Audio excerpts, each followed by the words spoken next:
Alright guys, TacticalRab back again today. Hope you're all doing well and enjoying your day so far, with the CDL back in action tomorrow and OpTic Texas with a massive weekend ahead of them if they want to get into the winners bracket for their own major. Dashy's revealed some insight into what's going on behind the scenes right now. The fact that the leadership issues, he doesn't believe there's any issue there at all. His record on turning up to scrims is immaculate. He reckons the work ethic is back in business, but also why starting slow and warming up may well be better than the other way around that they've done at the last couple of years. Very much intrigued to your thoughts in the comment section below. Hit the like button if you enjoyed the video. Subscribe if you are new as always. I'd really appreciate it. As with the YouTube algorithm, let's just dive straight on into things. Firstly, in the challenger side, interesting team that Sensor actually had going. Pentagram, Panda, GodRx and Sensor. Don't believe they qualified for the elite as of yet, but still, I was kind of excited for Sensor because it seems like he's finally put together a good team here. Because previously they had Vickle and then I think Yeez before that, and Doug came into the team, and then, well, Pentagram's gone to join Zinx and Co. So, well, interesting stuff, like Rostermania drama always going on at the challenger side. I just hope that whoever replaces Pentagram, of course he's the sub right now for Los Angeles Thieves, is pretty good on Doug's team. I want to see Doug get into the challengers elite side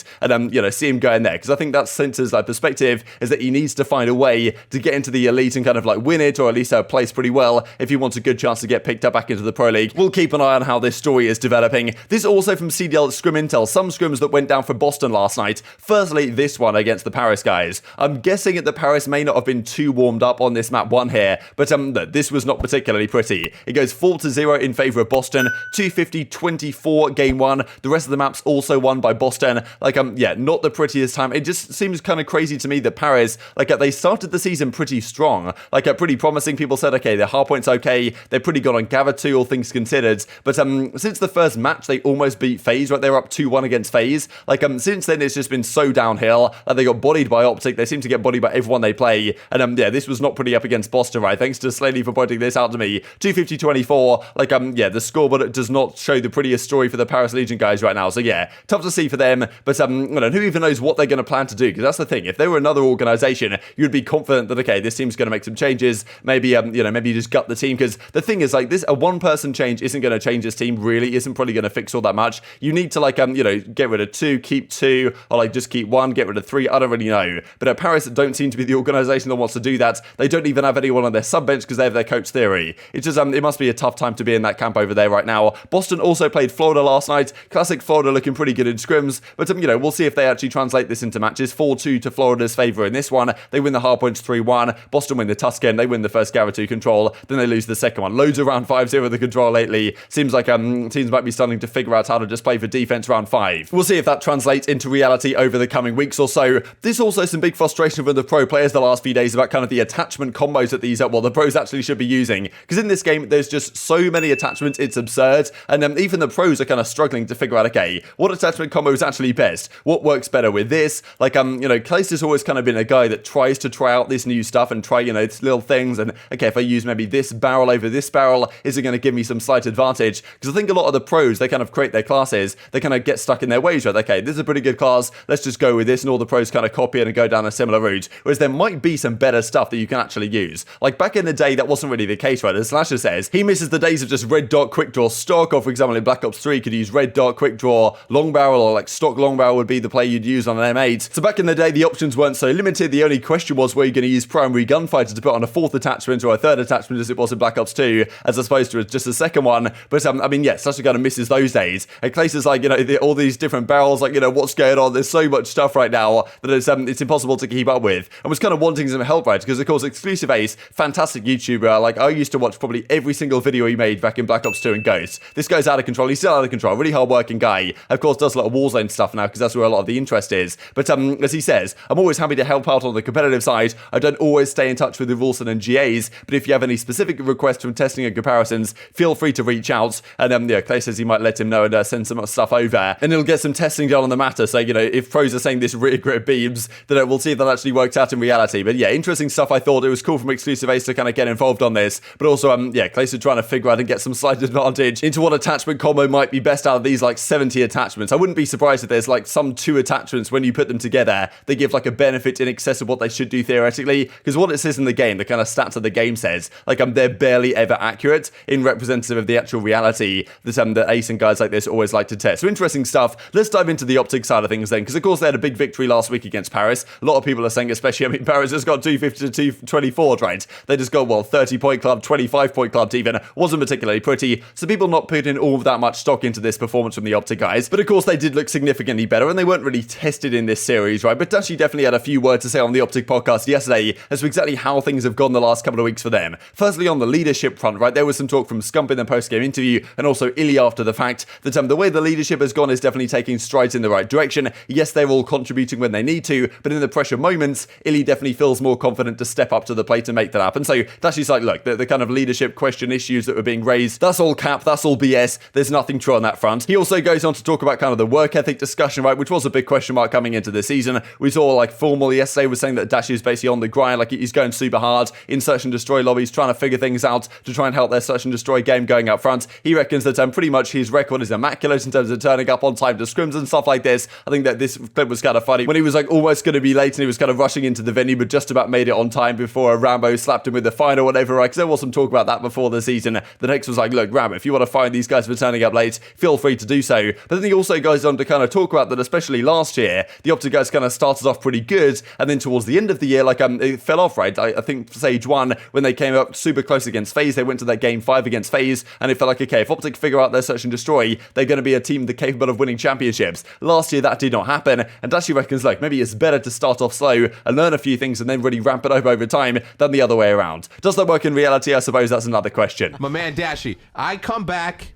and we defeat a team. It wouldn't, and you know what's crazy? It wouldn't have mattered who it was. It could have been Paris, it could have been FaZe. It doesn't matter who it was. Guaranteed win. It was a guaranteed win. The second Papa come home, vibes are back, immaculate. You know what I mean? Back to normal.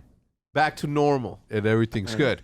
So, we beat Paris 3-0. Obviously, there's been a lot of talk about leadership, lack of leadership. Like this, like you don't know. Just cap. You're not in the trenches. You know what I mean? Like, Mack, you lose 2 series and that's it. It's over. Make a roster change. We suck. We're never gonna win. Yeah. And I'm like, everyone just take a deep breath. You know? Like, yeah. Take a page out of Knicks. You know what I'm saying? When you wake up, take a deep breath. I'm busy, guys.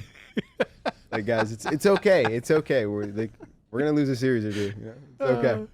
It's okay. It's crazy to me. Like, look, I get it. Like, analysts need to say something, right? They can't just so they gotta make it up and shit. It's like just lack a of thumbnail leadership. of me just like coming in late to the studio. I did say, yo, you haven't been late and chat. I mean, everybody watching. I'm filling, by the way. I pulled. You know how I reversed into my parking spot. I was taking a meeting about two days. Oh, I was talking to Stro yesterday. 2 days ago, I was talking to Stro, and we're just talking, and I see this guy running, bro, with his beats and holding his wallet and his backpack, and I'm like, oh my god, look at this guy, bro. I couldn't get my phone out fast enough. I'm just like, I'm not gonna be late. I saw Ray too, because Ray was at this too, so it's like the one time he's there, and I'm showing up late. Imagine. Wait, late to what? Like warm-ups for a match or something, or practice, just practice? Practice. Oh. But my reputation's clean. Yeah. Gotta keep the. You probably had one of those mornings where it's like, yo, we scrim at 1, and you wake up, it's 12:55. Just don't shower, nothing. Bro, that's exactly how he looked running. Dude. He was holding his phone on his pocket because he's wearing sweatpants, obviously. So he's got his hands. Yeah, he's running like this, pulling his pants off. That's so good. Minnesota and London. Okay, yeah. So we didn't get that hot of a start, but you know what? Who cares? Because we're usually starting off hot as Yeah, and then it just because if we were to start off high, you know what the narratives were? Oh, yeah, I mean, they're just going to break later on in the year. So now we start off slow. And then you'll like get a tough loss, and it's like, here it goes. Like, yo, they stopped trying, guys. They're not even showing up to scrims anymore. Like, you guys are just making up. Like, just scrim for 12 hours. You hop on Val for 2. They're just 30 minutes. Just shooting in the range. They're like, dude, he's not committed at all. Like, it's clear. Like, we need another main AR. So I found this tweet from 2018 from Scumbers. He says, GGZ United, like, started slow and ended slow. We go again tomorrow, right? So this is kind of a question mark that I have on at least what Dashy had to say. I thought his comments on the leadership question were quite interesting. Of course, the work ethic stuff we've heard about. But yeah, just the idea that, okay, if you start the season slow, does that mean you ramp it up over time? Of course, I think they came out pretty solid in those couple of series, but losing Game 5 round 11s was pretty tough. And last year, for example, we saw that OpTic looked pretty good at the start, and then towards the ends, there was all this talk from OpTic, right, that they looked okay at the start. I think that gave them quite some promise, and therefore, as the season progressed, there was talk about, okay, do OpTic need to make some sort of change? They keep coming top 4, but they can never make a grand finals. And then towards the end of the year, they actually came top 6 at champs, right? So if anything, towards the end of the year, they fell off somewhat from where they were the majority of the season. So this year could be a different story. Certainly, these guys are hoping it's going to be a different story. category. But it is an interesting discussion. Is the idea that, okay, if you start off well and like, well, you show promise the first couple of events or so, like Enable was saying that, like, if you don't show that potential ceiling that can actually win championships, then just make a change immediately. Or is it reasonable that, okay, if you do start off slow, then, there's more to turn it around, right? And there's, less for other teams to pick up on, right? So there's maybe more room for growth within the team.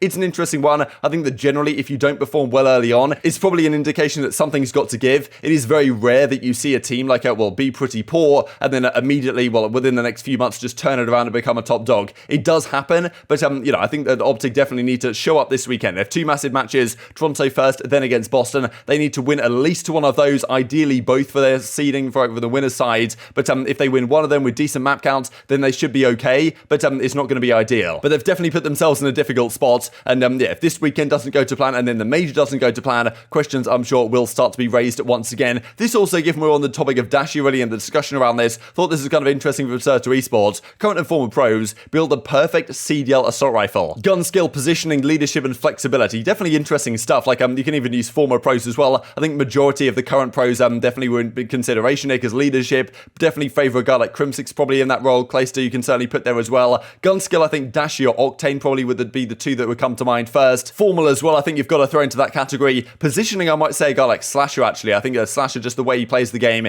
is at least back in the day, was incredibly consistent. Like, yes, this guy had good gun skill, but I feel like Slasher versus Formal was always an interesting battle because it felt like Formal had better gun skill, but Slasher was always positioned just so well on the map. And then flexibility is an interesting one. You could even give that over to a guy like Arcitys at the present day, right? Who's not just going to use like any assault rifle, but also he can, if you need to use an SMG, he can pull it out as well. So that'd probably be my four. So gun skill, I'd go Dashy, Octane, Formal. It's kind of tough to call between all three of those guys, to be honest. Like, the thumbnail trio, I suppose. At least a Dashy and Octane for sure. Positioning, I think I would say Slasher. Leadership, I'd probably give it to Crim, and then flexibility, maybe Arcitys. But yeah, that's just my take. Very much intrigued to your thoughts on all this stuff in the comment section below. Hope you guys enjoyed the video. If you did enjoy it, hit in the like button. Tells the YouTube gods this is a good video. I just like you should see it as well. And hope grow the competitive Call of Duty community. Thank you much as always. Take care, and I will see you next time.